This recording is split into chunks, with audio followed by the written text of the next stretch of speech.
It's World Bee Day today, and Congleton Radio always likes to make a buzz about Bee Day. And we thought, why don't we repeat the interview that we did last year, or rather the show, where we covered the opening of Congleton's Bee Garden. Here it is. Friday, the 15th of July, was the official opening of the Congleton Bee Garden in Congleton Park. Congleton Radio was lucky enough to be invited along. Now, I'm sat in the Bee Garden with Councillor David Brown. How are you, David? Are you all right? Very well, thank you. Lovely morning. It is. I bet you must be proud of this. You've done a lot of work in this with the other volunteers, haven't you? Well, I hate to think how many, literally thousands of hours have been spent here. So it's been a combination of a business started it off and dug the design out for us, and then school children, volunteers and everybody. But the whole inspiration really was down to the young lady from the high school who designed it. She gave her our permission to build the garden, and this is what we built up, and it looks absolutely fantastic now. Now we're with Patty Pinto. Are you going to talk to us about this bee garden, Patty? Because you're grinning, so you must be pleased about it. Absolutely. I can't believe it really. So 3 months ago we broke ground and planted the first tree, and now it just looks like it's been here forever. The flowers have come out, the shrubs are growing. It's just, and the bees have come in abundance. There are so many bees. There are wildflowers here, there are perennials. We've got everything in here will attract a bee. It will have a flower at some point. So even all the hedges, and the cherry tree obviously, and we've got 2 apple trees, we've got lots of fruit, we've got lots and lots of different herbs, and in fact we had so many herbs that not only are they in the Food for Free border, but they're also dotted around other borders because we didn't have room for them in the one place. So you'll find that there's a fennel here, or there's an oregano somewhere else, and because they all have flowers, it's fantastic. So, you know, we've got the standard lavender, but we've also got different lavenders. So what I've tried to do is to make this the happy border, which is lots of yellows and oranges and reds, whether it's flowers or foliage. And so this is to energise you and make you feel really good. So then we've got a different border over there, which is much more calm. So it's called the Bee Calm border. So we've got lilacs, we've got pinks, we've got blues, lots of different shades. But what I've also tried to do is to mimic similar plant, the same plant with different colour flowers on either side, so that it just envelops you. And you can come in one of the 3 entrances, and then I shifted it so that if you want to get into the centre, you have to move around one of the borders to get into the next set, to get into the centre, which was Annabelle wanted a pond, but we couldn't make a pond in a public park. So if we walk over there, we can just have a look. And so we've got... Yes, I can see, yeah. Yes, so we've got... there is the idea is that bees can have a drink. That's what they need to be able to do. So they need to be able to stand on a little stone and have a drink. So there's water in the centre, in between the rocks. And so we've got some ferns and other rock plants in there. And then we've got what I'm hoping is sort of like a waterfall of plants, which have blue flowers. So the Brunnera have flowers in the spring, and then this Geranium Roseanne has flowers now. And you can see it's sort of making we couldn't put real water in, so done our best with something else. And so the outside edge is actually left bare for mining bees, because they need bare soil. So it's not just the honeybee or the 24 species of bumblebee. There's over 230 species of solitary bee, which most people won't know about, but they do exist. And we will be putting up some signs shortly, and even some little bee hotels that they can live in the future. So it's just amazing, really. The dry stone walls, which you can see, well, the one to our left here was donated stones. So several people said, we're just taking a rockery apart, do you want the stones? So I sent the team out, and they brought the stones back, and then a little group of us had fun one day making the first one. And then we went out to the Bridestones, which is our local quarry, and got the one that's in front of us now, which is in pink stone. So we've made that, and then we had some rocks over, and I thought, what are we going to do? So then we made the rockery, which is just behind us. So you'll see that there's lots of different plants. We've got lots of height and so many bees. It's amazing. I'll tell you what, Patty, you've educated me, so I'm sure you've educated our listeners as well. I hope so, and I hope they'll come and visit. And especially once the signs are up, they'll be able to identify the 8 common bumblebees. There'll be a sign for that. There'll be how to make your nest in your own garden. There'll also be one which tells you how to garden for bees, so which kind of plants you can put in. But here is the place to see it. And come and have a look and see which bees are on which colour flower. So we know that bees tend to like purples and blues, but we've got all the other colours in. And there's a butterfly just going past as well. So, and then you can come and, if there are still strawberries left after the children have been here, you might be able to taste them, or you can have a bit of fennel, or there's chicory here to get. There's sage, there's rosemary, there's lovage, 2 types of fennel. What else have we got in there? Several rosemaries, different chicories, lovage, I said that, salad burnet. And several types of lavender, whether it's on that border or on the back of the other one. It's just everywhere. And there are some things that haven't flowered yet because there's later on, which is what we need. We've got to have some things to flower during the autumn. Oh, and we're joined by the mayor now. Yes. We're doing some more planting in the autumn because we want spring bulbs in here, which we couldn't put in because we missed the time frame when we were planting this. We need to have colour all the year round, even if we haven't got any bees during the winter months. And it's a big plus for Congleton Park and Congleton itself, isn't it? Most certainly it is, and we've already had a lot of people who seem to like coming here and sitting down in the peace and quiet and just enjoying all the beautiful flowers. It's a well-being garden. Yes. It's a well-being for people. And it's good for mental health as well. Absolutely. Definitely. If you sit here when we haven't got lots of children, you can usually hear the birds, which are in the trees behind. You can hear the river. You can, when the bowlers are out, you can hear the gentle clink of the bowls as they hit each other. Well, and the children playing at a distance. distance. Playing, and the buzz of the bees. It's just a great place to be. Somebody passed by yesterday and they just said, it's a joy. Well, I have to thank Patty and Margaret, the mayor, and all the other volunteers. Oh, definitely. And thanks for talking to Congleton Radio about this. Thank you. Now, on Congleton Radio, we've got a Mr. John Gold with the Rotary who sponsored this bee garden. How are you, John? I'm very well, thank you, Stuart. And just to correct, we didn't sponsor all of it. We only sponsored a very small part of it. But, it's nevertheless an honour to be included. That's it, sponsoring a small part. If you get a few small parts, put them together and it's a whole. Absolutely right, yes. So it's a wonderful garden, though, isn't it?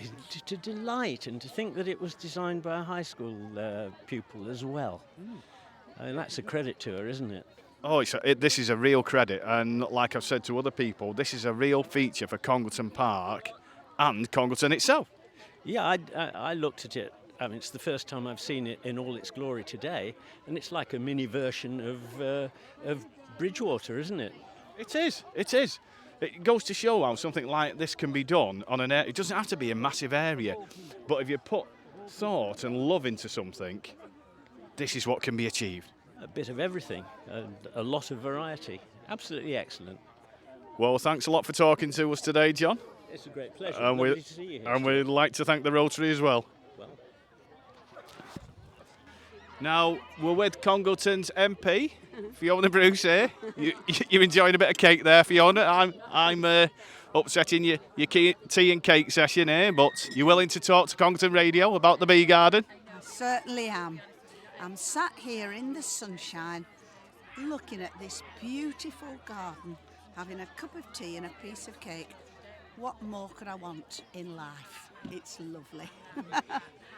It must be a bit of a rest from the tussle of Westminster. It is. And what's so refreshing is I come back to Congleton from Westminster and there's all the argy-bargy there.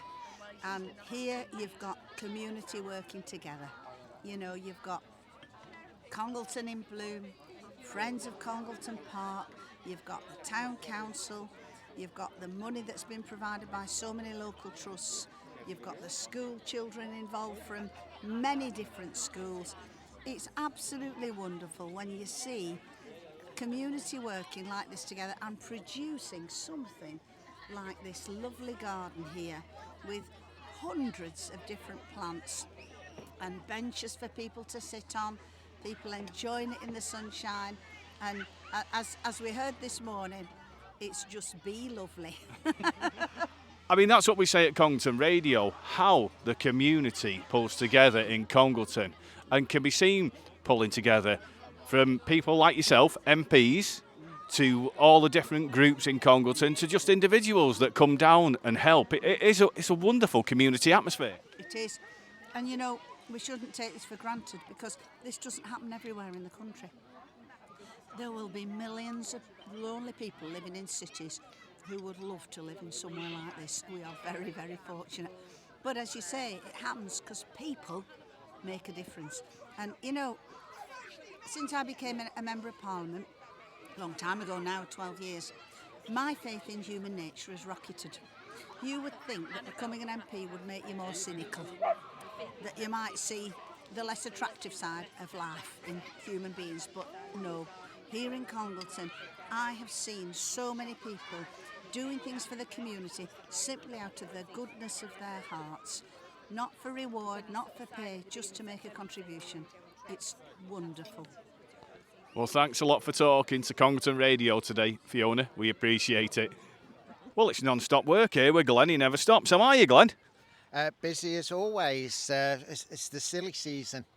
Busy as a bee at the bee garden. Certainly am, but you know, what a fantastic garden that's been created, and what a fantastic turnout for the official opening.